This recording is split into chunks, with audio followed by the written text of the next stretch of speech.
Hey, quick video today. I wanted to show you a really cool Kickstarter that's going on right now. It is called Pillars of Stone. And what is unique about this Kickstarter is that it is providing gaming aids and accessories for people like me who have trouble keeping all my games organized and things organized.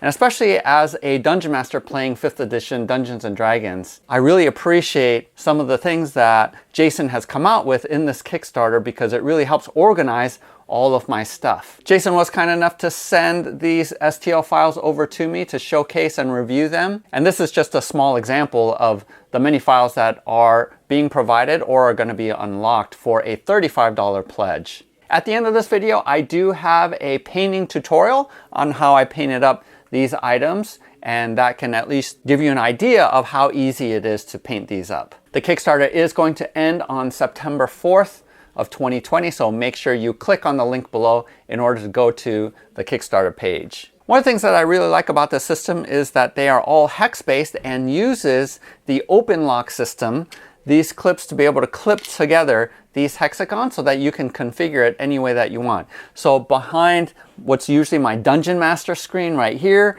I have all these tools at my disposal, and it helps keep everything organized.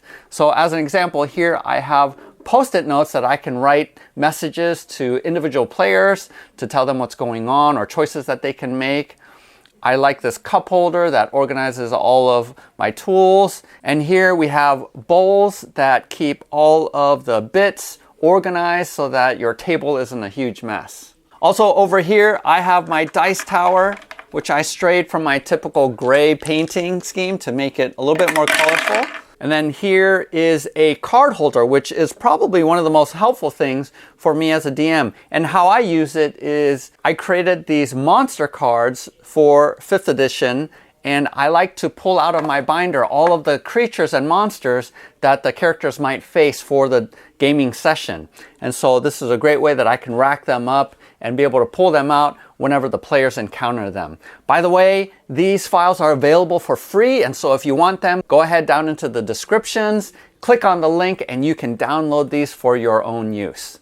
One of the other great things too is when I'm not playing Dungeons and Dragons, I actually use this set at my work desk, and it helps keep my work desk actually organized. And so it's fun to have sort of a fantasy theme at my work desk in order to just give a little bit of flavor. And so this is a great gift for your gamer friends that has a very, very practical bent to it that they might be able to use for other purposes. So let's go ahead and check out the Kickstarter page and see what else you're going to get for your pledge. As I mentioned, you're going to have 3 different dice towers. And what I'm excited about is all these different kinds of bowls, because I always have a lot of bits for my games that I need to store. There's coasters as well. And then here is a card tray. Like I mentioned, there is these slotted bases for cards. And I did print out the 2mm wide one. They were a little bit too wide, and the reason why I printed out the 2mm one was I thought that because I sleeved my cards that they would be too thick for the smaller one, but they actually don't stand up. The 2mm is a little bit too wide, and so that is really only for really thick, I think, cardboard cards or parts, and the 1mm really works well even with sleeved cards. So just know that when you are choosing between these two options. He also has a cell phone stand here and has a nameplate with a bunch of letters that you can print out. There's a paint and brush holder here.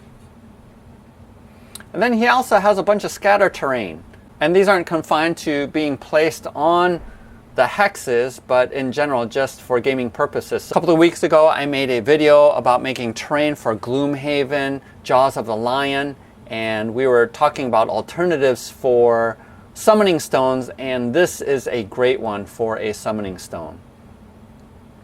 He also made some path tiles. So this is terrain where you can actually play games, and he's come out with 2 styles of them, so check that out. And here are some of the stretch goals that have been unlocked. This is the crystal tiles here as well. And this is really cool, an initiative tracker. So we're hoping that that will be unlocked soon. I also want to show you guys his website. Here it is, Zykit, and he has a lot of cool products here. Not only the STL files, but he has done a lot of designs for laser engraving, and I am planning on getting into lasering myself, and so I'm definitely going to be using some of the files he's providing here. But also he has STL files. Here is more dice towers, some scatter terrain. Again, these can be used for summoning stones, and so he has a number of free ones available as well. So really check out his page. He has a number of things going on, and I just love supporting these independent artists as they create files for us to be able to use. So there you go. Make sure you jump on this Kickstarter and support artists like Jason. We want to continue to encourage designers to make awesome products for us. Also, make sure to check out my Patreon page to see what the GGGG is for this month.